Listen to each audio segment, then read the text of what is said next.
Not shocked. I'm sad, but I'm not shocked. I knew at some point this decision was going to happen. It was going to be between Gallup or Amari Cooper.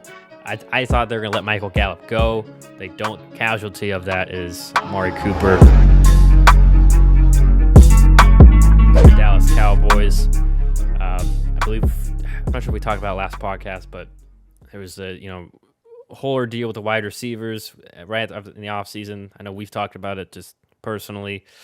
I thought they were going to let Michael Gallup go. They don't. They extend Michael. Y'all work on an extension with him. But casualty of that is Amari Cooper. Didn't get released like it was initially reported, and maybe they just threw it out there to get trade buzz, but he did end up getting traded to Cleveland. I believe it was basically what y'all swapped 5th-round picks. They gave us a 5th-round pick, and then we swapped 6. 6. Okay, so basically you got 5th and traded 6. We jumped like 8 spots or something in the 6th round. Yeah, and the key thing was I think that it did say Cleveland will be taking on his most of that cap hit. Yeah. I'm guessing that's why it was such a low price point for Amari Cooper. But anyways, you're the Dallas fan. What are your thoughts on that trade? Not shocked. I'm sad, but I'm not shocked. Even there was a point last year where like I knew at some point this decision was going to happen. It was going to be between Gallup or Amari Cooper. And I knew that because number one, Cowboys have a tendency to free up cap space by, backloading contracts through restructuring. And I knew that already happened with Zeke. It happened with the offensive linemen. All that does is it makes it more difficult to get rid of them. That never happened with Amari.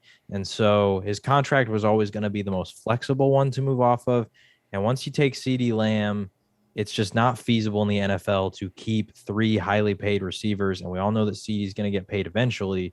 And so we knew that there was going to be that decision with Cooper and Gallup at some point. And with Gallup being a free agent, I've had this conversation with many different Cowboys friends, even our friend Roan, about who I would rather keep.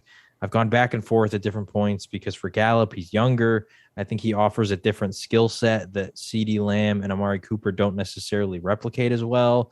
To where I think CeeDee can do a lot of what Amari does, but I'm not sure he doesn't fit exactly as to what Gallup does. Not that CeeDee's not talented. I think he can do plenty of what Gallup does, but you know what I mean? Like Cooper and CeeDee are great route runners. They can sort of operate in that intermediate stuff. They can be your number one guy, or Gallup to me is a lot more of that deep threat option. So anyway, I wasn't shocked by it. I love Michael Gallup, so I'm glad that we were able to keep him because I love the big plays that he can make, and he is younger. That being said, with Amari Cooper and him being traded, I was sad because I remember there was a point when we first got him that like the Cowboys offense was just really struggling to get him. He blows up. All of a sudden they have a crazy second half of that season with him on the team. And it really felt like this was going to be the future of the Cowboys was Dak, Zeke, Amari Cooper, like those 3. And now Cooper's gone. Zeke's probably gone next offseason. And so, it's just depressing when you feel like you're getting close and you're building what could potentially be a championship team. And then all of a sudden you got to start retooling and guys are gone and things start changing. So I love Amari Cooper. I wish him well. I think he's going to be great in Cleveland. I'm a little sad that he did downgrade at quarterback to Baker Mayfield. But, it is what it is. That's the NFL. And the Cowboys freed up cap space. So hopefully they can use it wisely. Yeah. So in regards to this trade, I was just surprised. I'm curious to see what the other teams were offering because I just felt like maybe it could at least gotten a 3rd.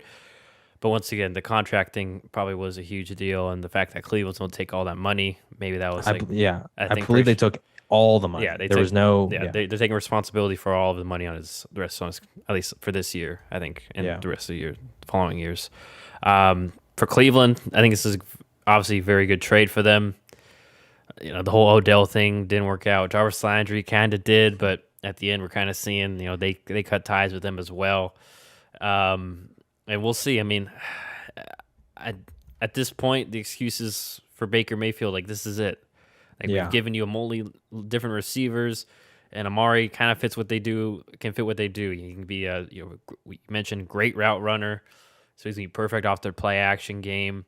Kind of be their, Stefanski runs that, they're no longer there in Minnesota, but that previous Minnesota offense with, Thielen and Diggs off the play action.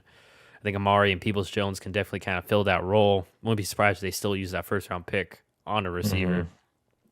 But nonetheless, I mean, basically a 5th-round pick for a known commodity is a very good deal for them. And for Amari, hopefully, he can kind of bounce back and prove that maybe he was worth every penny what he's being paid.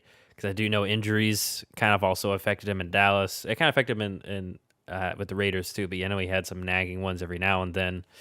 People would say, he wouldn't show up this game or that game. I think that's just more embarrassment of riches. I mean, we saw Cedric Wilson from your Cowboys also get a big contract. So just a lot of mouths to feed in Dallas. You have a lot of talent. But, it's definitely a good trade for both sides. And, Dallas, obviously, because you free up cap space, now you can try to re-sign some guys. And you're going to have to also, not just for this year, but to keep in mind for the following years, you're going to have to, probably extend. You mentioned CD. You're going to have to extend CD in a couple of years. And same thing with, you have a stud right now, Micah Parsons. He's going to want to get paid.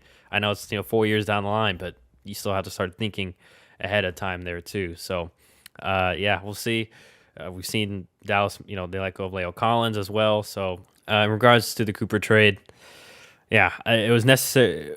Cleveland, I think, is the ultimate winner, but once again, Dallas was in a tough spot. Everyone knew that they were going to release him, get rid of him, lower his value, and then you mentioned the money. So we'll see how it plays out for both sides. I think Dallas will be fine wide receiver-wise. Should get Gallup back midway through the year next year, coming off his ACL, and you still have CD. And no one Dallas, y'all are going to draft a guy in the 3rd, 4th round that will, be a solid 3rd receiver, or have another guy coming up the ranks. Who knows?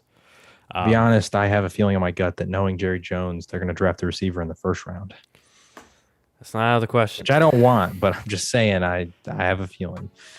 Anyways, that was the Amari Cooper trade.